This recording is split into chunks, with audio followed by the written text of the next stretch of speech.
Hi everybody, I'm Drew, and in this video today, I'm just going to be going through and explaining the basics of propulsion and thrust from a rocketry standpoint, right? Okay, cool, so let's get started. So the thing key to understanding all of this, understanding why rockets go and why propulsion works, right? It's understanding Newton's third law, right? So Newton's third law is that every action has an equal and opposite reaction, right? So we can write that out in kind of sciencey notation and say that the force from object 1 to object 2 is equal to the negative force from object 2 to object 1, right? So we have some pictures over here, right? So if you're standing on ice and you're pushing a block, right? And you push the block backwards, then you're going to go this way, right? And the block is going to go that way. It's going to slide across the ice, right? So you're going to be over here, and the block's going to be over there, right? That makes sense. So the force, right, from object 1 to object 2 is equal to the negative force, so the opposite direction from object 2 to object 1.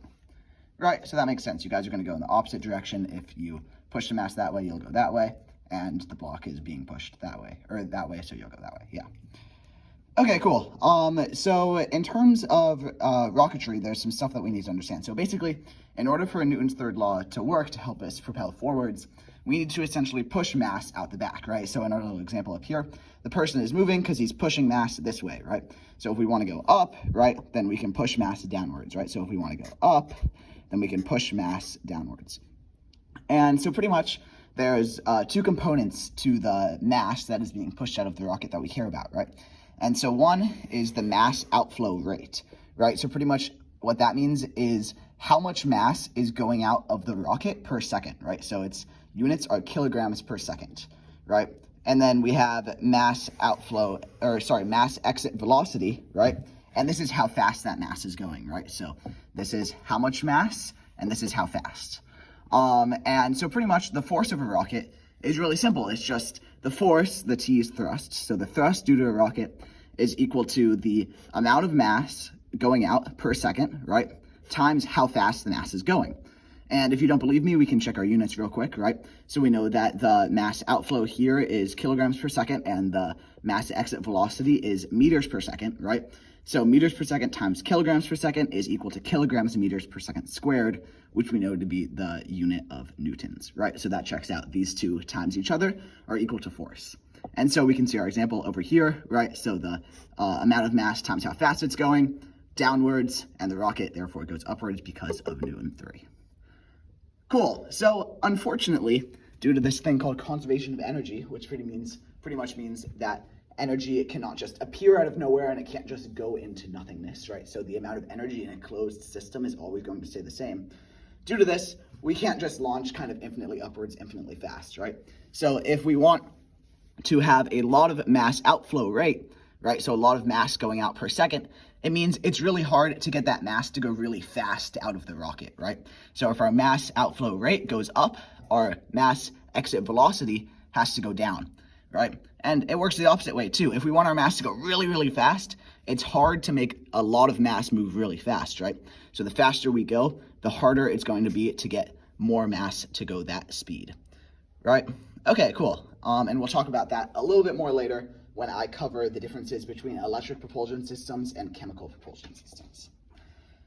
Another important thing about rocketry is the efficiencies of the rocket, right? And so this is measured with specific impulse, right? And specific impulse has a unit of seconds right here, right? And it's denoted by the letter I with a subscript of SP, so specific impulse, right? And the equation for specific impulse is really simple.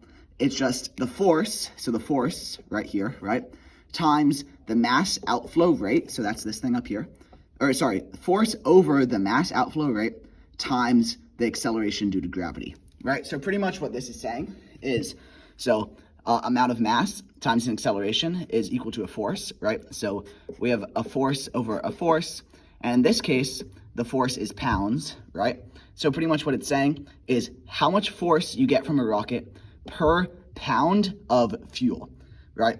And so this specific impulse, the unit of that is seconds, and the reason it's kind of measured like that has to do with some weird things about the United States using an imperial system, and why you can measure a specific impulse in the metric system, it's better to do it in imperial because a lot of the industry standard is going to have the unit of seconds for the purpose of comparing different rockets to each other, it's useful to just keep consistent.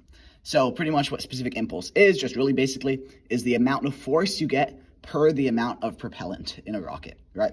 So if a rocket is perfectly efficient, then you can get like infinite amounts of force out of a very small amount of mass, right? So that means the specific impulse will go to infinity if it's very efficient. And if it's very inefficient, right, if you get very, very, very little force with a lot of mass, then it will go to negative infinity, right? So it'll go down. Okay, cool. So that's all really interesting and isn't really easy to understand if we don't have a ton of actual numbers to compare it against, right? So I'm going to show you the numbers for a chemical rocket, and we're going to look at the mass outflow rate, which we just talked about, the mass exit velocity, which we also just talked about, and the specific impulse, okay? And then we're going to talk a little bit more about the relation between mass outflow rate and mass exit velocity, right?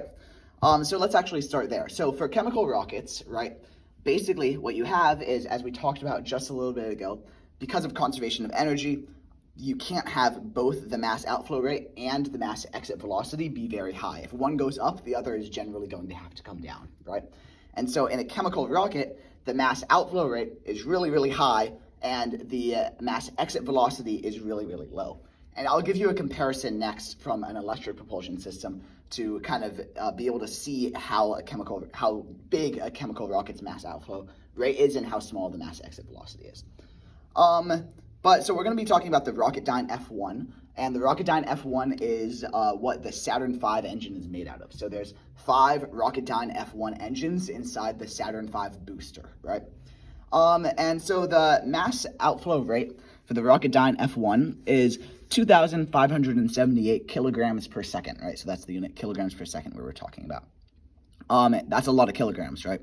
And the mass exit velocity is 2,986.811 meters per second, right? So that's also very fast, but not really all that fast because the kilogram per second is so high, right?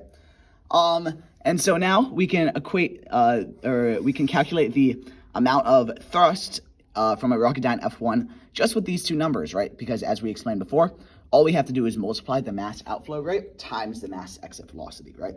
So if we do that, we get a number of 7,700,000 newtons, right? So that's how much thrust one of these will provide with this mass outflow rate and this mass exit velocity. Cool. So, and then what about the specific impulse of this engine? So pretty much how efficient is this engine? So we take the force, which we just calculated at 7.7 million, and then we divide it by the mass outflow rate, which we have up here, times the force of gravity, which is 9.8 meters per second, right? And we get a specific impulse of 304.75 seconds, right? So I kind of just want you to remember that number. It's 304.75 seconds. And yeah, right here, 304.75 seconds.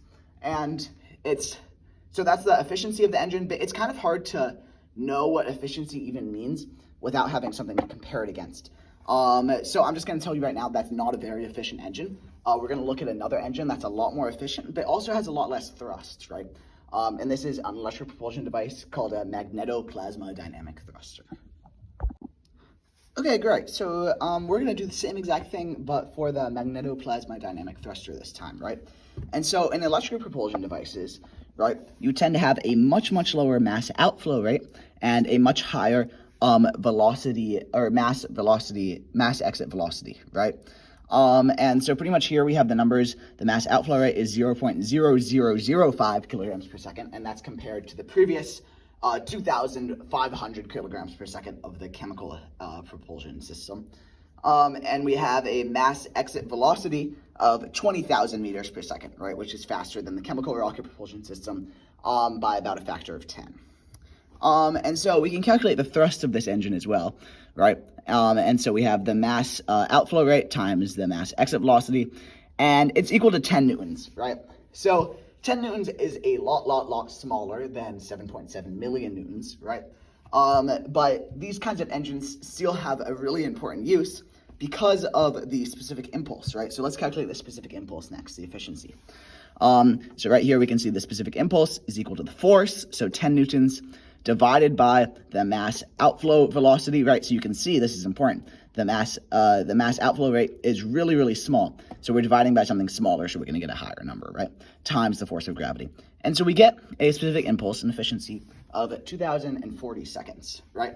And so compared to the specific impulse of our chemical rocket, which was 304 seconds, this is a lot better.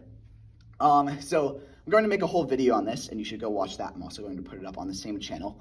But basically, the purpose of this is that these propulsion systems can go for a really, really long time. So if you have, for example, a satellite that's already in orbit, and you would like to make little tiny adjustments to the orbit, you can have a very small amount of fuel, and you can get a lot of thrust per pound of that fuel. So you have a really high efficiency, so you can keep it really light and just make tiny micro adjustments that don't need that much force, right?